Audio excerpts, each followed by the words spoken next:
Good day mga ka-sports natin dyan. Creamline Cool Smashers, makakaharap na ang Nextled Chameleons. Nextled Chameleons never pang nanalo sa Creamline Cool Smashers. Makalusot naman kaya sila? Magaganap nga ang kanilang bakbakan sa January 28, 4 p.m.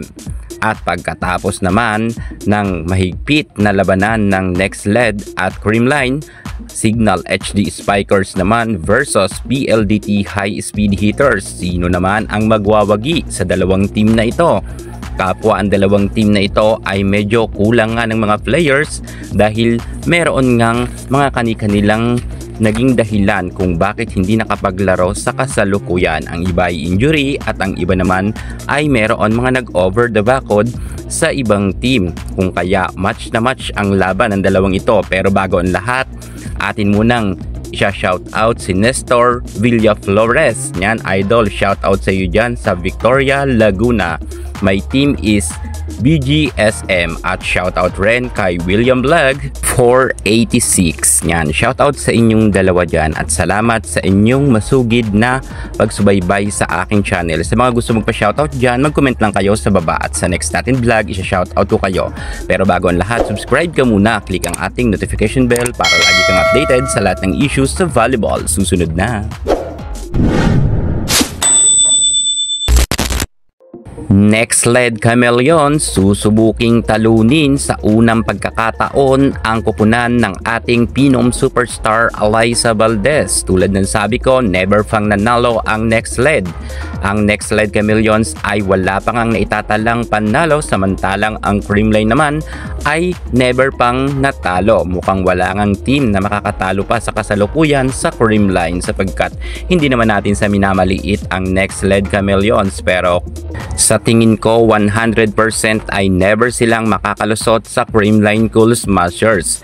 Ito nga lang si Permintilla ang bumubuhat sa team ng Nextled at marami rin mga nawala sa kanilang mga players. At kahit sabihin natin na bago nga ang kanilang coach, hindi naman ito basta-basta pa makakatulong dahil hindi pa naman nila ito maa-adapt dahil bago pa lang ang kanilang coach. At kahit na sabihin natin na nariyan pa ang magaling nilang coach, pero kulang talaga sila sa weapon. Hindi kagaya ng nasabi nating Creamline Cool Smashers, kahit maraming mga nawalang players na dito, marami pa dyan mga alas ang ating coach Sharon Meneses na nakaupo lang at naghihintay na ipasok nga ni coach.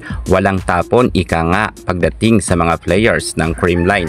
Lahat dito ay magaling at lahat kapag pinasok mo, sure ball na pupuntos talaga. Kung kaya wala talagang pagkakataon ngayon ang Nextled Chameleons na talunin ang malakas na team na Creamline Cool Smashers. All stars ang nasabi nating CCS, kung kaya mahirap na talaga itong tibagin lalo na sa isang Nextled Chameleons lamang.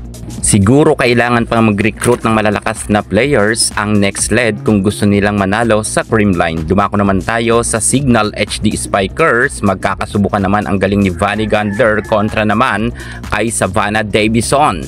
Well, sa tingin ko magandang bardagulan to at mukhang match na match ang laban ng Signal HD Spikers kontra sa PLDT.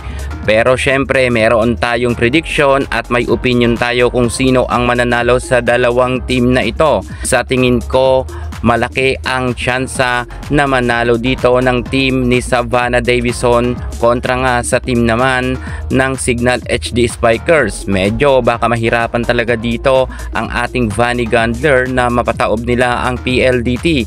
Kung tutuusin ang PLDT, ang nagkulang lang naman dito na players ay ang setters. Pero pagdating naman sa Signal, sobrang daming ang mga nagsialisan na mga malalakas na players. Halos all-star rin ang mga nasabi nating umalis pagdating sa Signal, kung kaya kulang na kulang talaga ang Signal HD Spikers sa mga weapon.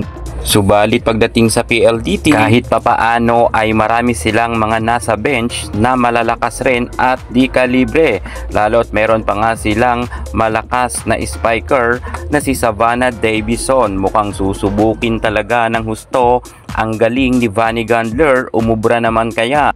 Well, kung ako talaga ang yung tatanungin, medyo mas mataas ang tsansa ng PLDT na manalo kontra sa Signal. Pero syempre, alam rin natin na magaling rin yan si Vanny Gandler. At sa tingin ko, kung may makakatulong rin siya na kanyang mga kako-teammates na talaga magle-level up rin ang galing kagaya niya, baka mapataob nila ang PLDT. Pero sa kasalukuyan kasi ay medyo masasabi ko na 50-50 na manalo nga ang nasabi nating Signal kontra sa PLDT. So yan lang naman ay aking opinion. So sa tingin nyo mga ka-sports natin dyan, sino sa inyo ang mananalo? Basta ang Creamline Cool Smashers ay sure na 100% na mananalo sila pagdating sa PLDT, at Signal mas malaki or mas mataas ang tsansa na magwagi ng PLDT. Inuulit ko, ito ay aking prediction lamang.